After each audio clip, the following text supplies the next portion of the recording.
Hi, my name is Shai. Welcome to my YouTube channel. Um, I hope everyone's doing well. It has been a while since I recorded anything, but today I felt inspired to do something. Um, Recently, I've been trying to practice stillness, which, if you've watched any of my previous videos, I had noted in those videos that I struggle with boredom. I I struggle with doing the same things repetitiously. I grew up as the awkward kid. A whole lot of history were in those videos if you're curious. But as you evolve and you grow, which is the phase I'm in, which is part of what prompted this channel, was me being curious about other abilities and different ways to navigate life. And I have realized some of my lack of stillness, some of my constant need to hop and do different things very frequently, rather frequently than most people. I didn't know what normal was, till recently, is perhaps a symptom of something else. A symptom of a deep discontent with something else. And the only real way to address it is to sit with the discontent, is to be still. And if you've ever had a similar crossroad in life and try this, it's easier said than done, honestly. It is. It seems like the most simple thing to just not distract, not fidget, not pack a bag and run, not scroll, not start a new project, not start a new endeavor. Just sit with your feelings and figure them out. It seems like, yeah, should be able to do it, but wow, this is hard. This is hard. This is not for the faint of hearts. So, I wanted to talk about stillness and why I think some of us find it incredibly difficult to face. Why literally all of society is built to encourage the opposite, in my opinion. I ain't an expert. But why, as challenging, as difficult, as counterintuitive it may seem, it is certainly, I could see from all indicators and even in the internal conflict I'm currently having, that it will serve me well in the long run. It is something that will yield results eventually. So stillness, what exactly does that mean though? Is it like you lock yourself up in your house for a month and you don't go nowhere? Like what is this stillness? And from what I've been able to surmount, and like I said, I ain't an expert. If you really want to do this, you should Google someone who's an expert. But what I have gathered, it really is just carving out dedicated time and space for yourself to really hear yourself, right? Some people have daily routines and practices that allows that to be second nature to them. But if you're someone like me who it's not, you're constantly bombarded with noise, projects, ideas, things you could do, places you could go, things you could see, you might need to baby step it. So in my case, I think stillness would look like I have a propensity of late to want to hop on a flight every other month. Every other month, every 2 months, I want to go somewhere. I want to do something. I want to see something new. I want to experience something new.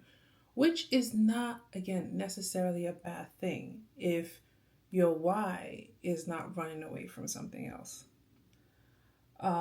In my case, it's been brought to my attention like my why might be tied into not wanting to deal with the remnants and the side effects of certain life events. So it kind of changes the I want to go somewhere, see something, do something, being so positive to it delaying an inevitable growth that needs to happen.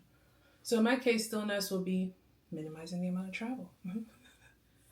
Minimizing the travel and sit in your house. What are you running away from in your house? Not sit in your house and do nothing. Of course, I have my routines, I have my responsibilities, but literally sitting in a space that's supposed to be a safe home space for me and figure out what makes me restless in the course of a month or two and gives me the strong, inexplicable urge to go somewhere, do something, be somewhere. Because the truth of the matter is, as much as I admire the people who do that, and I am one who follows all the YouTube content around travel, people living out of their suitcases indefinitely, people who couch surf, people who live in vans. I have watched all that stuff. I love it. The reality is, when I even attempted, and I have attempted, like, okay, I'm going to pack my bag, buy this ticket, knowing that likely I'm going to extend the stay for God knows how long. Give myself a chance of, like, if you live out of a suitcase for a few months, how does that feel? The truth of the matter is, I have learned that I'm someone who needs a home base. I need grounding. I crave home within the first couple weeks. So that's not a calling for me, and I admire the people it's a calling for. It's not a calling for me. I need stability. I need routines. I need somewhere that I can plant my feet and call home. That actually allows me to be more adventurous. So I know it's not I'm curbing this deep desire to travel indefinitely. That's happening. But like I said, it's the frequency of it and it's the urgency of it. And it usually rounds up for me around certain events and emotions. So stillness would be the first baby step would be less travel. And then incorporating mindfulness activities. So increasing meditation. I used to do it, but not as frequently as I probably should have. So increasing that so I can again sit with my thoughts, hear the discontent, figure out the root cause. Mindfulness journaling. Yeah. Journaling is something that, like, as someone who aspires to be an author one day, I do journal, but I can tell seasons of where my head is based on the frequency of journaling. Because I won't journal when I should journal. And I'm sure most people can relate to this. So in this season of being still, not going anywhere, being home, I'm going to make myself journal every day. That's my promise to myself. And the last is not taking on any huge projects. Because the other thing I could do is like, oh, okay, you're keeping me still. You're keeping me grounded. I'm just going to find something new and big to do while I'm here. Defeats the purpose. Now, can I do things to occupy my time? Absolutely. But when I say big projects, like those things that would take a month or two to complete or has multiple levels and it becomes all encompassing and all consuming, we're not doing that in this season, is what I've said to myself. And so those are just baby steps for me. I'm sure there'll be plenty more other things I'll be doing, but those are just like initial thoughts on what does stillness look like for me. And then what do I hope to get out of this is, like I said, more insights into myself, hearing my voice, being honest with myself, silencing other voices that are not mine.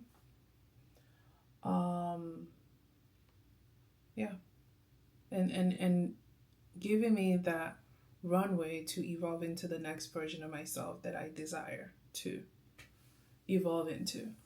Because I had gotten a taste of what that looked like for me a few months ago.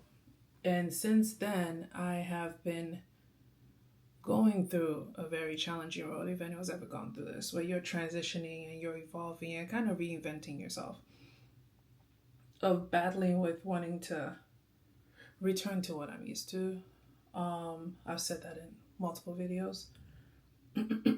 But lately, I've just found myself losing that, like, not losing it because you never really lose yourself. It's just buried underneath all the stuff, but feeling a disconnection to that version of myself. So that being said, that's my hope for why I'm doing it. And yeah, I don't know the length of period. I think I'm just starting out with short-term goals and see if it becomes something long-term. Other things I plan to practice is like minimize my exposure to external noise. So the wrong people, the wrong voices, social media, you know, because doom scrolling has been a thing in the front of me. I'm going to try to cut all that out to just get back to the basics. Basically, strip out all the stuff, strip out all the noise, strip out all the fanfare and the flair, and get back to the basics of hearing myself, taking care of myself, and focusing on things that are intrinsically rewarding for me, not things that are outwardly performative for other people. So, yeah, stillness is July's word for me, I guess. And oh gosh, speaking of July, can we believe that we're halfway through 2025? I can't. I told someone the other day, I said it's a year that feels like it's going very fast, but very slow at the same time. I can't explain it. It just feels like the right description for me for 2025. Like there are things that have occurred that I'm like, wow, all of that happened in 2025.